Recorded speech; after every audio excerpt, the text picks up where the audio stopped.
हमारे पूर्व विधायक जिन्होंने लंबे समय से यहाँ पार्टी के झंडे को मजबूत करने का काम किया है और पार्टी को ताकत देने का काम किया है। इस बीच में उनके परिवार में भी कई सारी परेशानी आई है। महेंद्र चौधरी जी, गुफरान नूर साहब, अमर सिंह यादव जी पूर्व विधायक, बहन अर्चना गौतम जी, पीताम्बर सिंह प्रजापति जी, रविंद्र बघेल जी, वीरेंद्र सिंह सूर्यवंशी जी, मंडल अध्यक्ष युवा मोर्चा मोहन जाटव जी, वेद प्रकाश जी, जो किसान मोर्चा के मंडल अध्यक्ष हैं, चौधरी ओमवीर सिंह सुमन जी, जो मिशन 78 के मंडल अध्यक्ष हैं, मोहम्मद नईमुद्दीन जी, जो भाईचारा मुस्लिम भाईचारा के मंडल अध्यक्ष हैं, ललित गौतम जी, जो लीगल सेल के मंडल अध्यक्ष हैं, योगेश गौतम जी, जो मंडल प्रभारी स्वच्छता अभियान के डॉक्टर चंद्र बोस जी, श्रीमती दुर्गेश कुमारी जी, सुमन गौतम जी, पूरण सिंह जी, रामनाथ सिंह जी, जगदीश माहौर जी, देवी सिंह रोहेला जी, अतुल वाल्मीकि जी, पुष्पेंद्र प्रजापति जी, विनय यादव जी, रिजवान अहमद जी, प्रकाश चंद जी, विशाल जी, उदयवीर सिंह जी, चंद्र प्रकाश मौर्य जी, जावेद खान जी, रोहित कुमार जी, डॉक्टर शिव सिंह जी, गणेंद्र बघेल जी, जितेंद्र टाइगर जी, बच्चू सिंह दुर्गा जी, नील कुमार सूर्यवंशी जी और तमाम वो साथी जिनमें हमारे वरिष्ठ पत्रकार संजीव जी जो यहाँ चल के आए हैं और भाई गुरुचंद सिंह जी पूर्व रिटायर्ड इंस्पेक्टर, तमाम साथी मैं इनका धन्यवाद करता हूँ क्योंकि इन्हीं की वजह से मुझे आपके बीच में पहुंचने का मौका मिला। प्यारे साथियों, मैं आपका भी धन्यवाद करता हूँ कि आपने इस गर्मी में, मैं तो समझ रहा हूँ ना, मेरे हाल देखो, पसीना निकल रहा है पूरा और बार बार चीजों को संभालने की कोशिश कर रहा हूँ, लेकिन आप देखो आप में तो कूलर भी नहीं है, यहाँ तो मेरे पीछे कूलर लगा हुआ है, लेकिन आप तो इतनी गर्मी में बैठे हैं। मैं आपका भी बहुत बहुत धन्यवाद करता हूँ।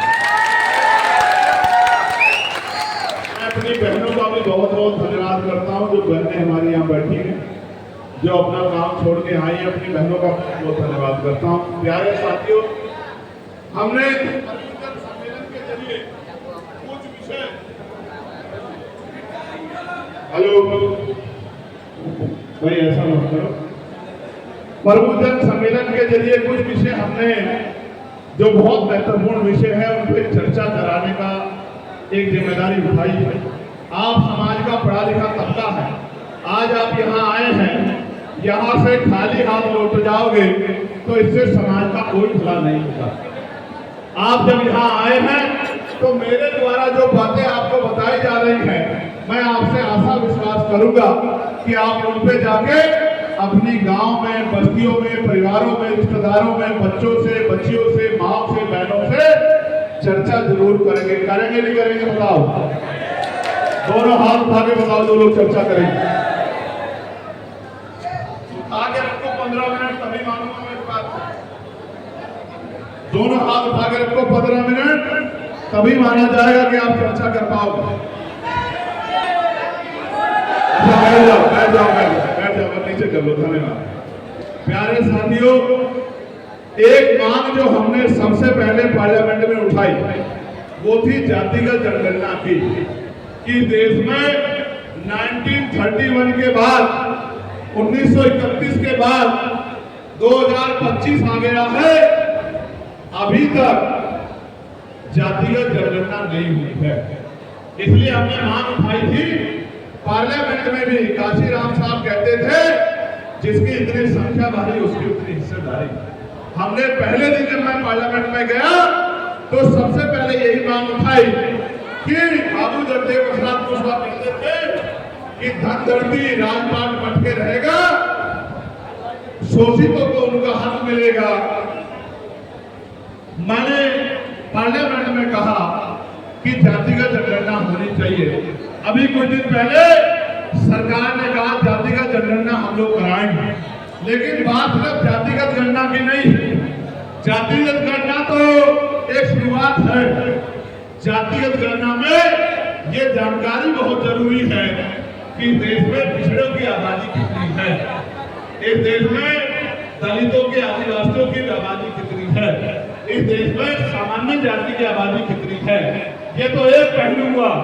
असल बात ये जानना है कि किसके घर में 4 पहियों की गाड़ी है, किसके घर में 2 पहियों की गाड़ी है, किसके पास खेती के योग्य जमीन है, किसके पास पक्का मकान है, किसके पास पक्की दुकान है, किसके पास हेलीकॉप्टर है, किसके पास हवाई जहाज है, किसके पास बस है, किसके पास एयरपोर्ट है, किसके पास कोर्ट है, किसके पास सरकारी नौकरी है, किसके पास पहनने को कपड़े हैं, किसके पास खाने को राशन है, किसके बैंक में कितना पैसा है, और कौन है जो चुनाव पे भूखा सो रहा है, भूखा सो रहा है, वो कौन है?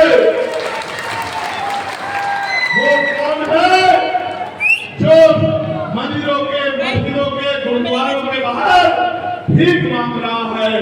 वो कौन है जिसके सर पे छत नहीं है? वो कौन है जो जनरल डिपो में, सिर्फ बोगियों में, एक एक बोगियों में हजार लोग जानवरों की तरफ भर के जा रहे हैं? इसकी जानकारी लगनी चाहिए। ये कौन लोग हैं जो ट्रेन के एसी वाले डब्बे का टिकट नहीं करा पा रहे हैं? ये कौन लोग हैं जिनकी बहन बेटियों पे जुल्म हो रहा है? ये कौन लोग हैं जिनको देश के प्रधानमंत्री सस्ता राशन दे रहे हैं? इसकी जानकारी आनी चाहिए और देश के सामने वो जानकारी जानी चाहिए। हर एक आदमी को पता होना चाहिए कि उनकी संख्या क्या है और उनको बजट में से मिल क्या रहा है। सारा खेल इस देश में ना जाति की लड़ाई है ना धर्म की। जानबूझ के दुश्मन जो सत्ता में बैठा है वो जाति के आधार पर लड़ाता है, धर्म के आधार पर लड़ाता है। उसका कारण क्या है जानो। अगर जाति की लड़ाई से निकल जाओगे तो धर्म की लड़ाई में फंस जाओगे, और धर्म की लड़ाई से निकल जाओगे तो अपने बच्चों के लिए अच्छे स्कूल, कॉलेज, यूनिवर्सिटी, रोजगार, नौकरी, जमीन, उद्योगों की मांग करोगे, अच्छे खाने की मांग करोगे, अच्छी सड़कों की मांग करोगे, सस्ती बिजली की मांग करोगे, पानी की मांग करोगे, व्यवसाय की मांग करोगे, खेती की जमीन की मांग करोगे, किसान की आमदनी की मांग करोगे, मगर करोगे तो तभी जब जाति और धर्म की लड़ाई से निकलोगे। इसलिए जाति और धर्म की लड़ाई से ना निकल जाओ। बहुत सोची समझी साजिश से जातियों में बांट के, धर्म में बांट के, ऊंच नीच पैदा करके इस व्यवस्था पे राज बना के रखने के लिए किया है। इसलिए हमने ये कहा कि जातिगत गणना होनी चाहिए और पिछड़ों को 52% पिछड़ों को 52% आरक्षण मिलना चाहिए, सरकारी नौकरी में हिस्सेदारी मिलनी चाहिए। आप ये बताओ, अगर पिछड़ों को 52% नौकरी मिलेगी आपको तो दिक्कत नहीं है? दोनों हाथ उठा के बताओ, आपको तो दिक्कत नहीं है? तो एक बात यही बताना चाहता हूं, जो लोग कहते हैं कि इनका हम ये खा रहे हैं, इनका हम यही खा रहे हैं, हम मूल निवासी किसी का हक नहीं खा रहे हैं। हमें तो आपस में लड़ा के, और लड़ाने वाला राज कर रहा है और उसकी कोई पार्टी नहीं है। वो एक विचारधारा है जिसको हम ब्राह्मणवादी विचारधारा कहते हैं। उसकी कोई जाति नहीं है, वो एक विचारधारा है जो अंग्रेजों के पास भी थी। फूट डालो, राज करो, उसी के शिकार हम लोग इस देश में हो। प्यारे साथियों, मैं चंद्रशेखर आजाद आपको विश्वास दिलाता हूं कि गणना भी होगी और 52% पिछड़ों को 52% आरक्षण मिलेगा, 25% शेड्यूल कास्ट शेड्यूल ट्राइब के लोगों को 25% आरक्षण मिलेगा। लेकिन अभी मीडिया ने मुझसे एक दिन पूछा कि भाई अगर जातिगत गणना होगी तो जातिवाद बढ़ेगा। तो भाई मुझे बताओ, जातिगत गणना से जातिवाद बढ़ता है या इटावा में कथा करने वाले की चोटी काट के और पेशाब से उसको जो है मिला के जातिवाद करता है? ये बताने का काम करो। आप झूठ मत बोलो। आप ये बताओ, आप बताओ, पिछड़े वर्ग का आदमी प्रधानमंत्री तो बन सकता है लेकिन राज की गद्दी पे नहीं बैठ सकता, ये बताने का काम करो। आप ये बताने का काम करो कि जिनका राज होता है उन्हीं को सम्मान मिलता है। आप ये बताओ कि पिछड़ों को 27% आरक्षण क्यों दिया, और 27 में से भी मध्य प्रदेश हो, अन्य कई स्टेट को 15% भी नहीं देते, वो मांग ना ले।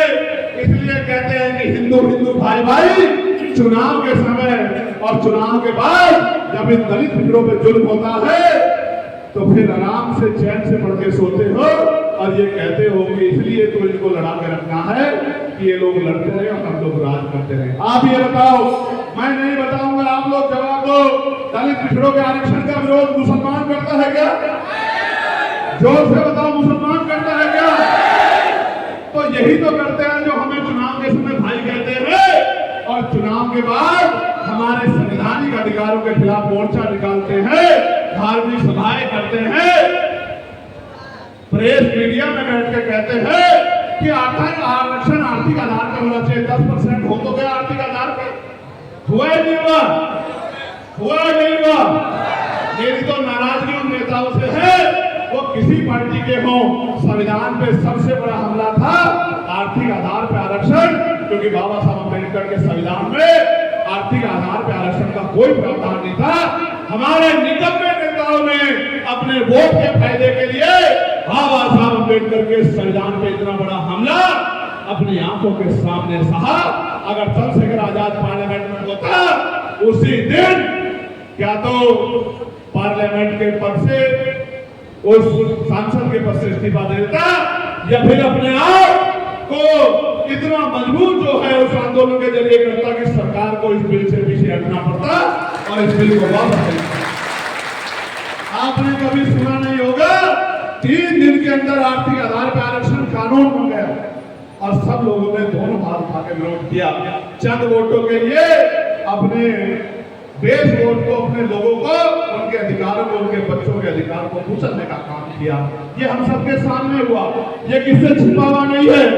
ये ऐसा नहीं कि बंद कमरे में हुआ हो, आपको पता भी है कि वो पार्टियां कौन सी हैं और वो नेता कौन से हैं जिन्होंने इस संविधान पे हमले का दोनों हाथ उठा के समर्थन किया और स्वागत किया।